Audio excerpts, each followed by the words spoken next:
Welcome to my channel on the best of fantasy. Today I am reviewing another SPFBO 9 finalist, The Last Fang of God by Ryan Kirk. This is a standalone, and this review will contain no spoilers.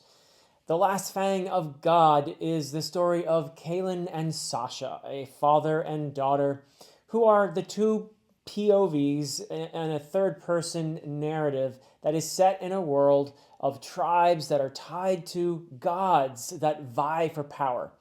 Kaylin has left behind a life of violence in an attempt to give his daughter a more peaceful existence among her deceased mother's people. But his legacy and the God who forged him refuse to let go. They go through a harrowing quest for survival as Sasha learns more of the truth behind her father's true identity and is fairly bitter about it as well. The concept behind The Last Fang of God is excellent, I think, and the execution is pretty good. Even if the prose is not particularly ambitious, it is accessible and it is competent. And it is a short story, a short tale with very little description along the way. Just enough world building to keep the relentless plot going. It does read very fast, so if you're in the mood for a fast read, this could serve that purpose for sure. There's runic magic, there are some cool weapons, and of course some interfering gods.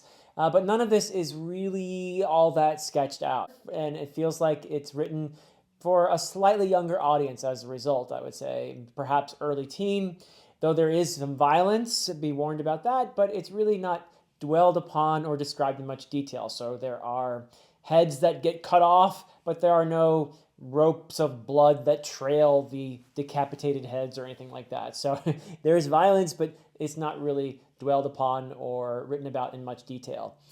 So I feel like The Last Fang of God has a lot of potential, but it does, in my opinion, fall short of the true emotional investment that it could have had, mainly because of the lack of development and depth to the story.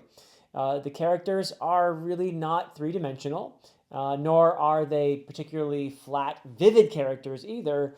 They're just more like sketches, and the relationship between Kaylin and Sasha, which is really the heart of the story, it has so much potential, and there are some really great moments that I feel like could have been developed even more. But for the most part, this is a relationship that is not as multifaceted as it could have been. A lot of the time, it's really Sasha being single-mindedly angry with her father in the most typically teenage way imaginable. And her father, Kaylin, is just gruff and bumbling a bit in terms of the relationship between them. A bit scary when he's angry.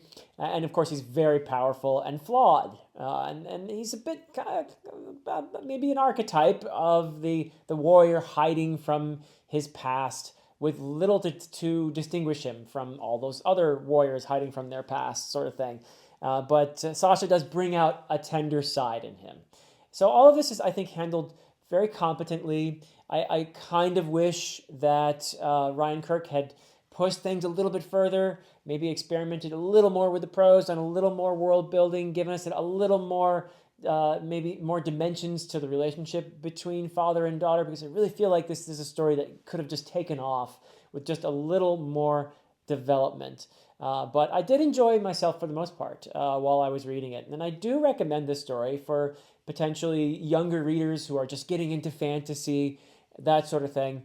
I think it could go rather well. And I don't think those readers would mind the lack of development so much. I think they would probably find it a fairly compelling read.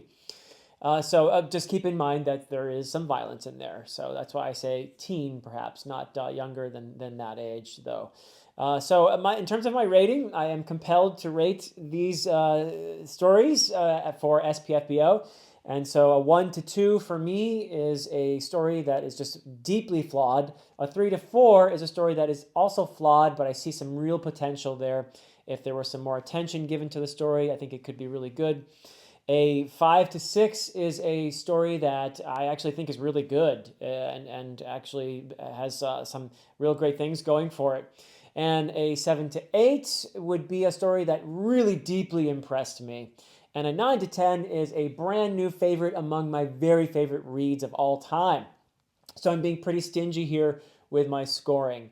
And the last Fang of God for me is a 6.5, meaning it is a really good story that just fell a little bit short of deeply impressive for me.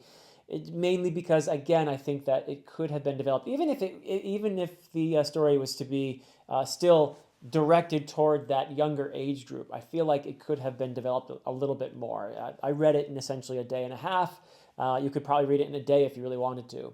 But again, I think it would be a nice read for someone who is new to fantasy, a slightly younger reader perhaps, or an older reader who is an experienced fantasy reader who just wants a quick story that really does have a lot of potential.